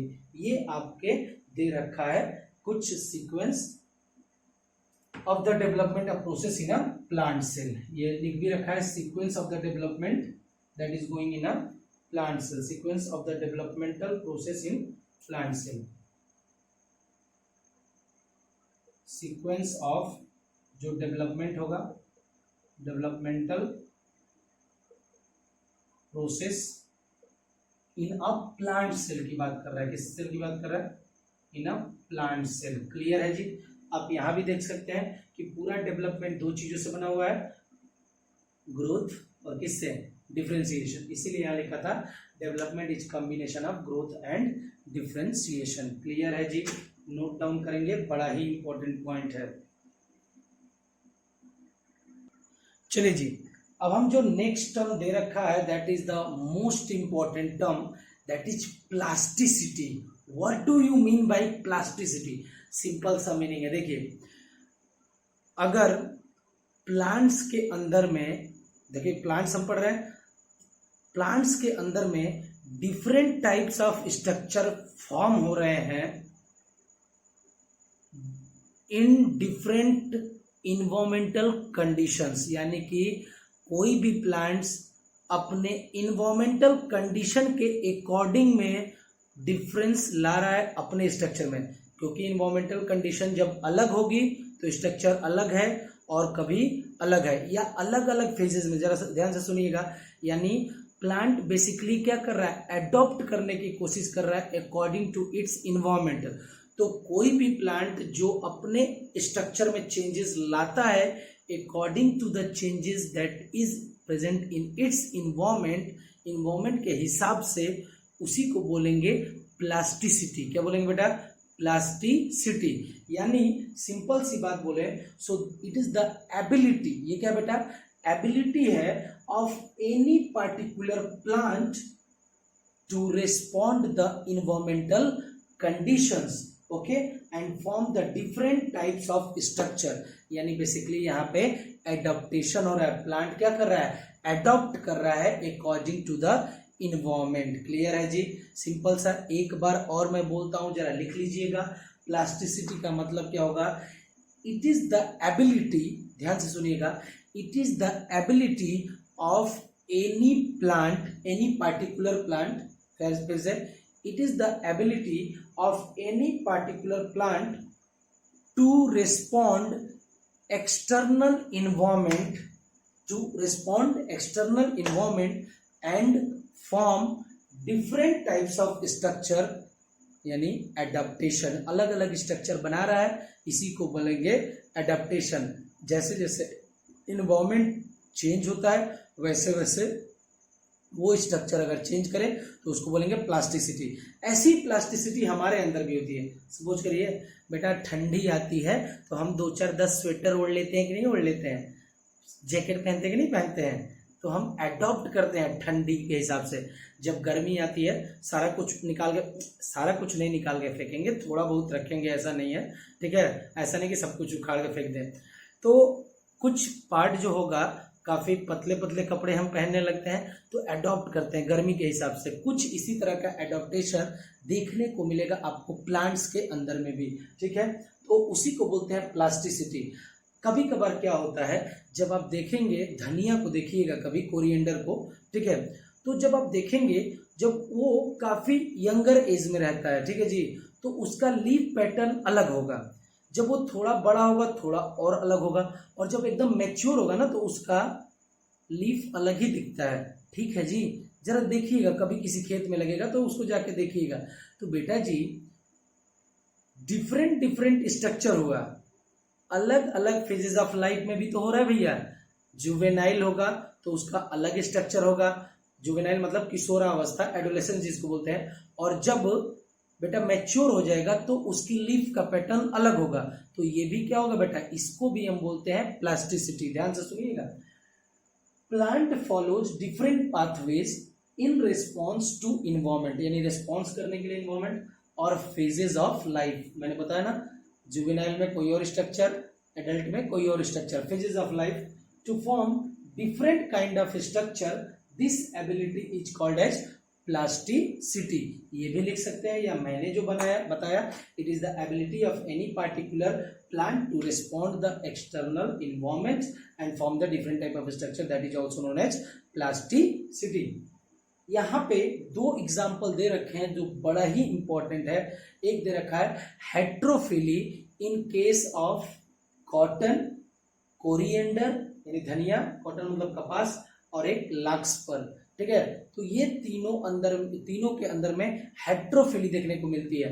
हेट्रोफिली का मतलब होता है it is form by two word, hetero means different, फिली मतलब लीफ, यानी यहाँ पे डिफरेंट पैटर्न्स ऑफ लीफ पाया जाता है। एक एग्जांपल दे रखा है यहाँ पे जो दिखाया हुआ है, लार्कस्पर का दिखाया हुआ है कि जुवेनाइल अगर आप देखोगे तो उसकी लीफ का पैटर्न कुछ और है, और जब ये थोड़ा मैच्योर हो गया है, ये जब यहाँ पे एडल्ट बना है, तो दोनों का स्ट्रक्चर जब आप लीफ देखेंगे, लीफ का दोनों का स्ट्रक्चर अलग अलग है। तो यही तो है क्या, different phases of life, different phases of life में अलग अलग स्ट्रक्चर। ये भी क्या कहलाता है बेटा जी, प्लास्टिसिटी। क्या कहलाएगा, प्लास्टिसिटी। जैसे हम अपनी ही बात कर लें बेटा, हम जब बचपन में पैदा हुए थे काफ़ी क्यूट से थे, अब तो वैसे चारों तरफ से फट गए हैं, ठीक है, मतलब मीन्स मोटे हो गए हैं, हम नो हैंडसम रहे हैं, ठीक है। हमारा भी कभी क्रेज हुआ करता था, तो क्या जैसे बच्चा पैदा हुआ था वैसे ही है क्या हम अभी भी? नहीं ना, हमारे अंदर में चेंजेस हुए हैं कि नहीं हुए हैं? तो उसी तरह से कोरिएंडर जो धनिया होती है, लार्कस्पर जो होता है, कॉटन होता है, इनका जुवेनाइल फेज में लीफ का स्ट्रक्चर अलग होता है, और जब वो मैच्योर हो जाएंगे, एडल्ट हो जाएंगे, तो वहाँ लीफ का स्ट्रक्चर अलग होगा। तो उसने अपना स्ट्रक्चर को चेंज किया into the different phases of life में, अडॉप्ट किया, ठीक है जी। इसी को बोलते हैं प्लास्टिसिटी। ध्यान से देखिएगा, एग्जाम्पल है, एग्जाम्पल पूछा जाता है, हेट्रोफिली इन कॉटन, कोरिएंडर, लार्कस्पर। इसको आप याद कैसे कर सकते हैं, ध्यान से सुनिएगा। LCC, जैसे NCC होता है ना, वैसे ही LCC। LCC मान लीजिए Lucknow cricket council, Lucknow cricket council है, ठीक है। जिससे आपको याद हो जाएगा, लखनऊ एक सिटी है आपके यूपी में, हमारी राजधानी है, चूंकि मैं भी यूपी से बिलोंग करता हूँ। सो L फॉर लार्कस्पर,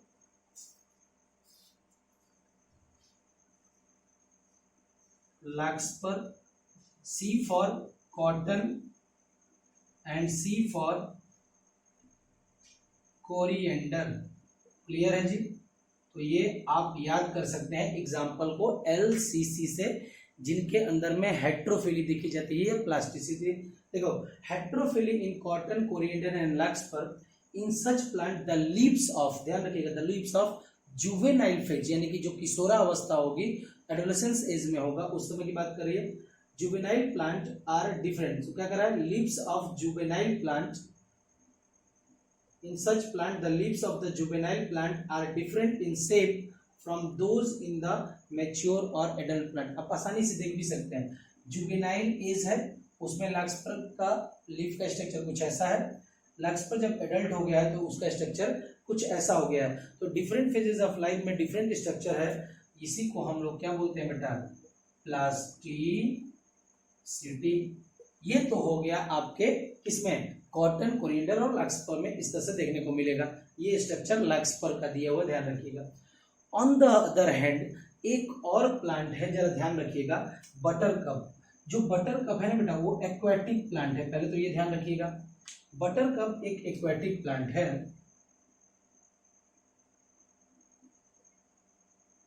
बटरकप एक एक्वेटिक प्लांट है। कौन सा प्लांट है, एक्वेटिक प्लांट है। ध्यान से सुनिएगा, कैसा प्लांट है, एक्वेटिक प्लांट है। इसका कुछ हिस्सा जो होता है ना बेटा वो वाटर के अंदर में होता है, यानी कुछ हिस्सा जो होगा वो वाटर के अंदर में होगा, कुछ हिस्सा वाटर के बाहर में होगा, यानी एयर में होगा। मान लीजिए कुछ हिस्सा एयर में होगा, कुछ हिस्सा इसका वाटर में होगा, ठीक है। कुछ हिस्सा इसका एयर में होगा, कुछ हिस्सा वाटर में होगा।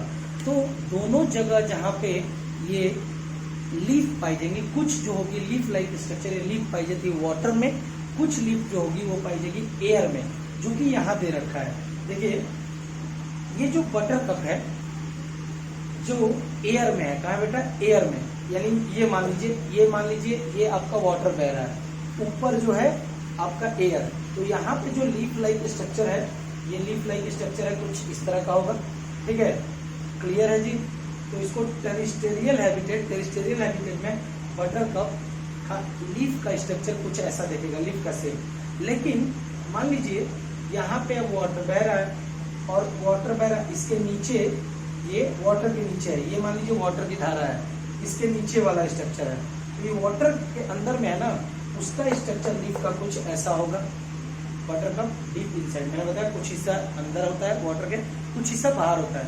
तो जब दोनों का कुछ हिस्सा जो नीचे है वहां भी लीफ होती है, कुछ हिस्सा जो बाहर होगा वहां भी लीफ होगी, दोनों का स्ट्रक्चर डिफरेंट है कि नहीं बेटा जी। जो हिस्सा वाटर के नीचे है उसका देख लीजिए, यहाँ पे मैं बना देता हूँ जिस तरह से यहाँ पे दे रखा है। तो ये आपका हो गया वाटर, ठीक है जी, ये हो गया आपका वाटर। यहाँ पे जो स्ट्रक्चर है लीफ का कुछ इस तरह का स्ट्रक्चर दे रखा है,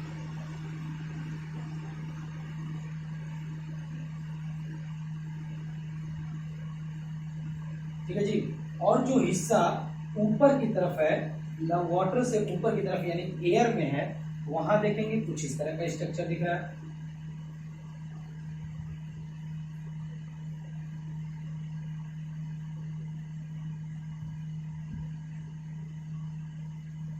तो बेटा एक ही प्लांट में जो वाटर के एरिया जो वाटर में है उसमें अलग स्ट्रक्चर है, और जो एयर में है ये हो गया एयर में अलग स्ट्रक्चर है। तो हेट्रोफिलस कंडीशन आपको बटरकप में भी देखने को मिलती है।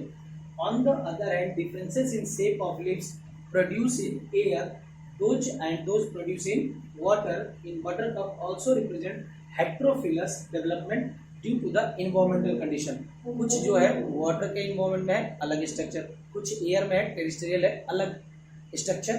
Adaptation according to the environment, air में अलग प्रकार का लीफ, वाटर में अलग प्रकार का leaf. The phenomena of heterophylly, ये जो फिनोमिना है हेट्रोफिली, ये क्या है बेटा, बेसिकली एडेप्टेशन ही तो है, लीफ का एडेप्टेशन ही तो है, डिफरेंट एज में और डिफरेंट इन्वायरमेंट में। ये क्या है, डिफरेंट एज में यानी कि डिफरेंट फेज में। पहले छोटा था तो कुछ ऐसा दिखता था, ज्यादा बड़ा हो गया तो कुछ ऐसा दिखता है। तो ये क्या है, डिफरेंट फेज ऑफ लाइफ में। कौन दिखा रहा है, कॉटन, कोरिएंडर और लार्कस्पर, क्योंकि जुवेनाइल में अलग स्ट्रक्चर और बड़ा होगा तो अलग स्ट्रक्चर। ये फेजेस ऑफ लाइफ को दिखा रहा है। लेकिन यहाँ पे ये जो आपका दिखा रहा है बटरकप, ये बटरकप दिखा रहा है जो क्या हो रहा है बेटा, एडेप्टेशन कर रहा है plant according to the environment. अगर वो वाटर के अंदर में है अदर प्रकार की लीफ, तो वाटर एक इन्वायरमेंट है, एयर में है other other type of adaptation. ठीक है, तो टेरेस्टेरियल हैबिटेट में इस तरह से दिखेगा, वाटर हैबिटेट में ये इस तरह से दिखेगा। ठीक है जी, नोट डाउन कर लीजिए। तो हेट्रोफिली जो आप देख रहे हैं, चाहे आप कॉटन, कोरिएंडर, लैक्सपर में देखें, वहां पे जो होगा वो हेट्रोफिली आ रही है due to the different phases of life की वजह से। यहाँ आ रहा है जो चेंजेस आएंगे वो इन्वायरमेंटल कंडीशन की वजह से आएंगे, जो बटर कप में देखने को मिलेंगे। तो क्वेश्चन स्पेसिफिकली पूछ सकता है कि जो बटर कप में चेंजेस हो रहे हैं वो इन्वायरमेंटल चेंजेस की वजह से वो अडॉप्ट कर रहा है। कुछ प्लांट का वाटर में है, कुछ प्लांट जो है वो एयर में है, तो वहाँ इन्वायरमेंट के हिसाब से अडॉप्टेशन हुआ है। लेकिन अगर पूछे कॉटन, कोरिएंडर और आपका लेक्स पर, यहाँ पे क्या इन्वायरमेंट की वजह से हुआ है क्या? नहीं, यहाँ पे जो शेप चेंजेस हुआ है ये डिफरेंट एजेस ऑफ लाइफ में हुआ है। ठीक है जी, डिफरेंट फेजेस ऑफ लाइफ में हुआ है। नोट डाउन करेंगे, बड़ा ही इंपॉर्टेंट केसेस हैं। चले दोस्तों, तो जो लास्ट में चीजें दे रखी है उसको जरा क्विकली पढ़ लेता हूँ, क्योंकि ये चीजें मैं आपको बता चुका हूँ। देखिए, एक लाइन दे रखी है एनसीईआरटी में कि डिफरेंशिएशन, ग्रोथ और डेवलपमेंट ये क्या है बेटा जी? क्लोजली रिलेटेड इवेंट्स होते हैं। यानी बेसिकली बेटा एक ही साथ तो होते हैं। सबसे पहले ग्रोथ होगी, फिर क्या होगी बताइए बताइए? अरे ग्रोथ होगी, फिर क्या होगा? डिफरेंशिएशन होगा, और फिर मैच्योर हो जाएगी, that is known as the development होगा भैया। तो ये सारे इवेंट्स एक ही साथ हो रहे हैं ना। अगर ब्रॉडली टर्म में बोलूं तो जो मैं पहले बता चुका हूं आप लोगों को, बताइए, development is the sum total of growth plus differentiation. Thus, growth, differentiation and development closely related events in the life of a plant. Broadly अगर बात करें, development is considered as sum total of growth and differentiation, बता दिया ही पहले ही। अब क्या कह रहा है बेटा? Development in case of plant, यानी कि growth and differentiation is under the control of two things. कुछ फैक्टर्स होते हैं जो प्लांट की सेल के अंदर में ही होंगे, that is known as the intrinsic factor, तो वो कराएंगे। और कुछ जो होते हैं एक्सट्रिंसिक फैक्टर होते हैं जो कि प्लांट का ग्रोथ एंड डिफरेंशिएशन कराने में मदद करते हैं। तो यहाँ पे इंट्रिंसिक फैक्टर दे रखा है। दो प्रकार के इंट्रिंसिक फैक्टर होते हैं। पहला है बेटा इंट्रासेलुलर फैक्टर, जिसको हम बोलते हैं जेनेटिक फैक्टर्स। इंट्रासेलुलर मतलब विद इन द सेल। सुनिएगा, ये कोई प्लांट सेल है तो सबसे बाहर में सेल वॉल, ये आपका सेल मेम्ब्रेन,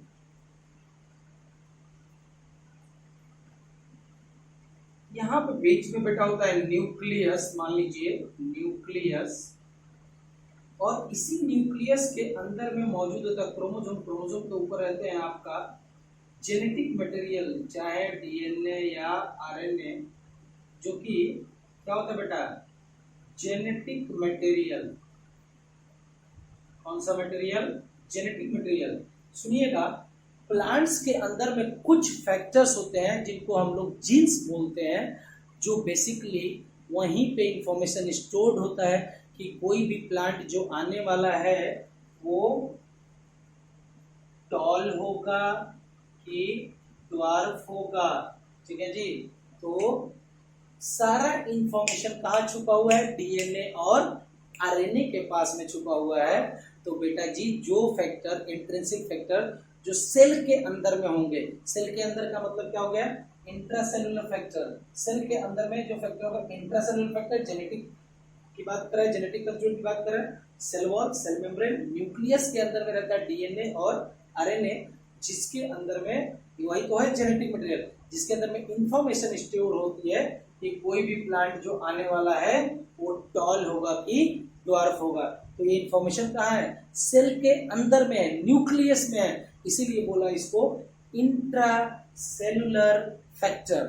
कुछ जो ऐसे होंगे इंट्रिंसिक फैक्टर जिनको हम लोग बोलते हैं इंटरसेलुलर फैक्टर। देखो इसको क्या कहते हैं? जैसे मान लीजिए कोई एक सेल है, ये सेल प्रोड्यूस करती है हार्मोन। क्या प्रोड्यूस कर रही है? हार्मोन, यानी प्लांट्स की बात करें तो फाइटो हार्मोन्स या प्लांट ग्रोथ रेगुलेटर्स भी बोल सकते हैं इसको। क्या बोलते हैं? Plant growth regulators. यहाँ पे एक सेल जो है वो हार्मोन्स को प्रोड्यूस करती है और थ्रू ब्लड स्ट्रीम या और भी प्लांट में होगा through the another stream it will reach to the another cell. क्या होगा बेटा? अनदर सेल के पास पहुंचेगा जहां पे इस पार्टिकुलर हार्मोन की कमी होगी, वहां पे पहुंचेगा, जिसको हम बोलते हैं अनदर सेल, या आप बोल सकते हैं इसको टारगेट सेल। क्या बोल सकते हैं इसको? Target cell. तो यहाँ पे क्या हो बेटा, एक सेल ने प्रोड्यूस किया और वो पहुंचा किसी दूसरे सेल के पास में, तो कॉम्बिनेशन एक सेल दो सेल, दो के बीच में होगा ना, इसको क्या बोलेंगे? इंटरसेलुलर फैक्टर, यानी कि प्लांट ग्रोथ रेगुलेटर्स, या जो पढ़ने वाले हैं प्लांट हार्मोन्स, फाइटो हार्मोन्स, वो सब किसमें आएंगे? इंटरसेलुलर फैक्टर की तरह काम करते हैं। नो डाउट इंट्रिंसिक फैक्टर होंगे, लेकिन इंटरसेलुलर फैक्टर बोलेंगे क्योंकि ये एक सेल इनको प्रोड्यूस करेगी और दूसरे सेल के ऊपर जाके एक्ट करेंगे, इसीलिए प्लांट ग्रोथ रेगुलेटर्स को बोला गया। कौन सा फैक्टर बेटा जी? Intercellular factor. क्लियर है जी? तो इंट्रिंसिक फैक्टर दो तरह का होगा, इंट्रासेलुलर फैक्टर जो कि जेनेटिक मटेरियल होगा, जो डिसाइड करेगा कि प्लांट टॉल होगा कि ड्रॉप होगा, विद इन द सेल के अंदर में होगा। इंटरसेलुलर एक सेल बनाएगी किसी पीजीआर को, प्लांट ग्रोथ रेगुलेटर हार्मोन्स को, और वो अनदर सेल के ऊपर जाके एक्ट करेगा। तो यहाँ पे जो कॉम्बिनेशन हो गया, दो सेल से बन गया, एक और एक, दो सेल इनके बीच में हो रहा है, उसको बोलिए इंटरसेलुलर फैक्टर्स। अब जो होंगे कुछ एक जो एक्सट्रिंसिक फैक्टर होंगे जो कि ग्रोथ और डिफरेंशिएशन यानी डेवलपमेंट में मदद करते हैं, तो एक्सट्रिंसिक फैक्टर को लिख लेंगे आप